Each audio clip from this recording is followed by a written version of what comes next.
picture this. You've finally made it on board your cruise. Your bags are unpacked. You've got a drink in your hand. The sun is shining. And you're walking toward the buffet thinking about absolutely nothing except how many plates of food you can reasonably eat over the next 7 days. This is vacation. No cooking, no cleaning, no work, and hopefully no worries. But while you're deciding between another slice of pizza and heading to the pool, there's something happening behind the scenes that most cruisers probably never think about. Someone is checking the temperature of that food. Someone is looking inside the ice machines. Someone is inspecting the drinking water, the pools, the kitchens, the medical center, and even how the crew handles an illness outbreak. And sometimes, what inspectors find isn't exactly what you want to hear right before sitting down at the buffet.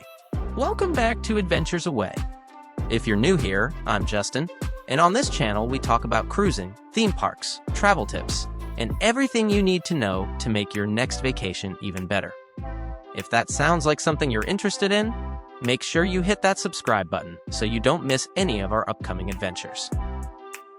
Now, normally we like to keep things pretty positive around here, but today we're going somewhere a little different because we're talking about something that could definitely make you think twice before grabbing that next plate from the cruise ship buffet. That's where the CDC's Vessel Sanitation Program comes in. The CDC conducts public health inspections of cruise ships that operate in U.S. waters, and these inspections are generally unannounced. Ships are graded on a 100-point scale, and according to the CDC, a score of 85% or lower is considered unsatisfactory. Inspectors look at areas including food preparation, potable water, pools and hot tubs, housekeeping, medical facilities, pest management, and procedures designed to prevent gastrointestinal illness. And today, on Adventures Away, we're looking at 5 major cruise lines that have had some of the most concerning CDC inspection scores in recent years. I do want to make something clear before we start. Calling these the dirtiest is based on notable low CDC inspection scores, not a claim that every ship in these fleets is dirty. In fact, you're going to see several examples where the exact same cruise line, or even the exact same ship, came back later with an excellent score. That makes this list a lot more interesting. Coming in at number 5 is Holland America Line. Holland America generally has a strong reputation for its ships, but there have been some inspection results that definitely stand out. One recent example is the Nordam. In June of 2025, the ship received a CDC inspection score of just 89%. That's technically still satisfactory, but it's much closer to the failing line than you would probably expect from a premium cruise line. Historically, Holland America has had worse results. Back in 2012, the Veendam received a 77, which was an outright failure and at the time was one of the lowest scores among full-size cruise ships in the CDC records. But here's why looking at current information is so important. Nordam didn't stay at 89. On May 7, 2026, it scored a perfect 100. So Holland America makes our list because of those lower inspection results. But the improvement also shows why I would never tell someone to avoid an entire cruise line because of one inspection. At number 4, we have Cunard. And this one may surprise people because Cunard is normally associated with a more traditional and upscale cruising experience. In July of 2025, Queen Elizabeth received an 89. Queen Mary II also had a rough stretch, scoring just 87% in August of 2025. By January of 2026, Queen Mary II was sitting at a 90. Those aren't failing scores, but they're noticeably below what we see from many cruise ships that routinely score in the mid to upper 90s. Again though, we have to look at the entire picture. Queen Elizabeth returned for another inspection on April 2, 2026, and scored a perfect 100. That is a massive turnaround from 89. So if you were looking at Queen Elizabeth based only on its 2025 inspection, you'd be missing an important part of the story. Cruise ship inspection scores can change dramatically from one inspection to the next. Number 3 is Royal Caribbean. And this is probably going to get some attention because Royal Caribbean has plenty of ships with outstanding inspection histories. In fact, ships including Icon of the Seas, Quantum of the Seas, Grandeur of the Seas, and Star of the Seas have recently earned perfect 100, but one of Royal Caribbean's biggest ships had a very different experience. On February 9, 2025, Symphony of the Seas received an 86. That is only 1 point above the CDC's unsatisfactory range. Reports surrounding that inspection describe dozens of issues involving food safety, sanitation, equipment, and other public concerns. Royal Caribbean subsequently doctrines addressing the deficiencies. But Symphony of the Seas also gives us one of the best examples in this entire video of why you need to check more than one score. Fast forward to February 19, 2026, and Symphony of the Seas received a 98. Going from an 86 to a 98 is a huge improvement. So does that 86% mean Royal Caribbean ships are dirty? Absolutely not. But if we're talking about notable CDC inspection results from the major cruise lines, a ship as high profile as Symphony coming within 1 point of an unsatisfactory score deserves to be mentioned. At number 2 is Carnival Cruise Line. Carnival is interesting because its results can be all over the place depending on which ship and which inspection you look at. There are Carnival ships scoring incredibly well. Carnival Celebration, Carnival Jubilee, Carnival Legend, and Carnival Sunrise have all earned perfect 100s in recent CDC inspections. But Carnival has also produced some scores that are hard to ignore. Carnival Pride scored an 86% in July of 2025, and Carnival Magic also recorded an 86% later in 2025. Then, we get to Carnival Breeze. On May 14, 2026, Carnival Breeze scored an 86%, again, only 1 point above the CDC's unsatisfactory range. Reports on that inspection described 36 violations, including concerns involving food storage and possible cross-contamination, food labeling, sanitation, and other issues throughout the ship. What makes Carnival Breeze especially interesting is its recent history. Its inspection results have fluctuated significantly, and the ship has demonstrated that a low score doesn't necessarily represent its normal performance.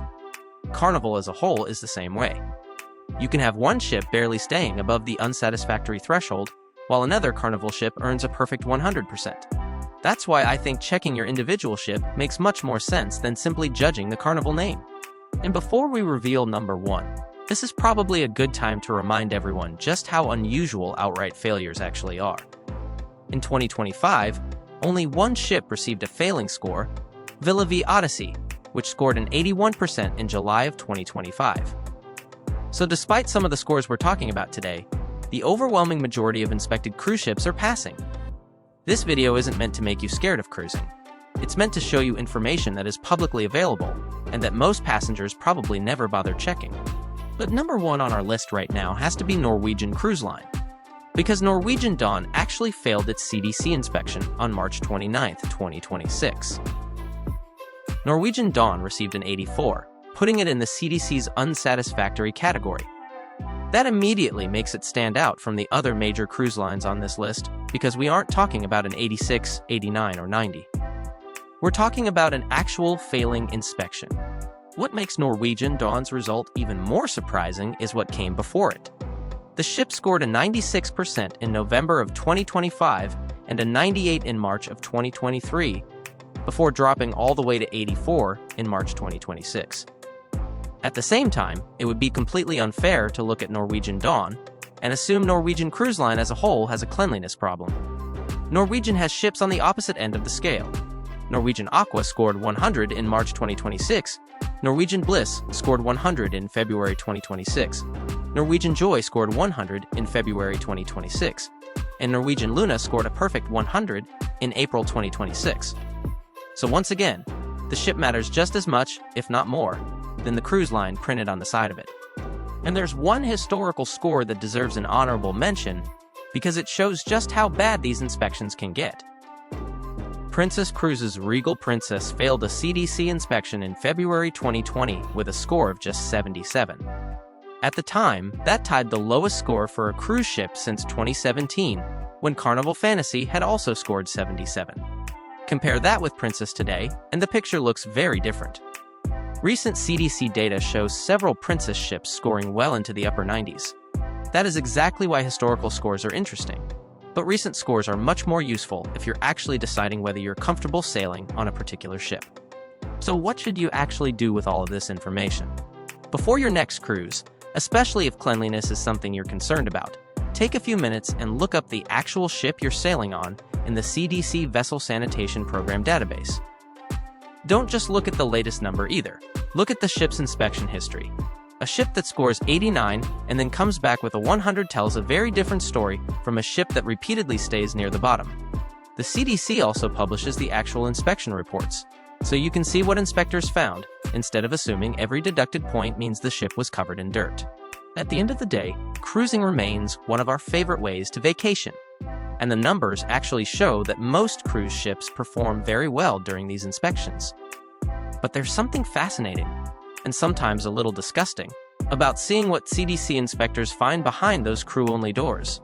Holland America, Cunard, Royal Caribbean, Carnival, and Norwegian have all had ships with concerning scores, but every one of these cruise lines has also demonstrated that it can produce excellent or even perfect inspection results. So I wouldn't necessarily cancel a cruise because of one bad score. I would pay attention to repeated problems, whether the cruise line corrected them, and what happened during the ship's next inspection. Now I want to hear from you. Did any of these cruise lines surprise you? Would you cancel a cruise if your ship scored an 84 or 86% on a CDC inspection, or would you still get on board? Let me know down in the comments. And if you enjoyed this video, make sure you hit that like button, subscribe to Adventures Away, and turn on those notifications so you don't miss any of our upcoming cruise videos, ship tours, theme park adventures, and travel tips. Thanks so much for watching Adventures Away. Until next time, get out there, start planning that next vacation, and we'll see you on the next adventure.